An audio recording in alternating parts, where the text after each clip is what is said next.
สหาโคเข้าจังเก้ខេត្តណាសាហាខូខើជាងគេក្រោយពីមានជនមិនស្គាល់អត្តសញ្ញាណបានផលិតមាតិកាពាក់ព័ន្ធខេត្តតាកែវថាសាហាវខូខើជាងគេបានរៀបចំថតរូបភាពនៅលើផ្លូវថ្មើរជើង Vok Street រាជធានីភ្នំពេញបង្ហោះតាមបណ្ដាញទំនាក់ទំនងសង្គម Facebook TikTok នាយឧត្តមសេនីយ៍សថេតអគ្គស្នងការនគរបាលជាតិនិងឯកឧត្តមវ័យសំណាងអភិបាលខេត្តបានបញ្ជាឲ្យកម្លាំងនគរបាលខេត្តធ្វើការស្រាវជ្រាវរួចកំណត់មុខសញ្ញាដើម្បីកោះហៅជននោះមកធ្វើការសាកសួរនៅវេលាម៉ោង 21:30 នាទីថ្ងៃទី 2 ខែវិច្ឆិកាឆ្នាំ 2025 កម្លាំងជំនាញនគរបាលខេត្តតាកែវបានធ្វើការអប់រំឈ្មោះតែបញ្ញាភេទប្រុសអាយុ 20 ឆ្នាំទីលំនៅស្រុកគិរីវង្សខេត្តតាកែវបច្ចុប្បន្នរស់នៅរាជធានីភ្នំពេញ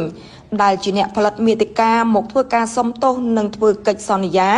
បញ្ឈប់រាល់សកម្មភាពផលិតមាតិកាដែលធ្វើឲ្យប៉ះពាល់កិត្តិយសសេចក្តីថ្លៃថ្នូរមុខមាត់ខេត្តតាកែវតទៅទៀតសូមស្ដាប់ការបកស្រាយនិងសុំទោសរបស់បុគ្គលឈ្មោះតែបញ្ញាដូចតទៅ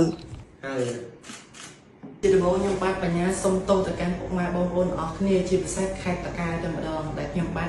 រស់នៅក្នុងស្រុកព្រៃវង្សខេត្តតាកែវដែរដែលបានធ្វើវីដេអូ content មកតាក់ប៉ះពាល់ទៅដល់ខេត្តរបស់ខ្លួនឯងមានតែម្រាមដៃដល់សុំទោសទៅកាន់ពុកម៉ែបងប្អូនអស់គ្នាហើយសង្ឃឹមថាពុកម៉ែបងប្អូនអស់គ្នានឹងលើកលែងនិងអធិស្ឋានឲ្យខ្ញុំបាទផងខ្ញុំបានសុំសន្យាចំពោះនគរបាលខេត្តតាកែវថាមិនឲ្យមានកំហុសជាលើកទី 2 ទៀតទេបើថ្ងៃក្រោយមានទៀតខ្ញុំនឹងទទួលទោសតាមផ្លូវច្បាប់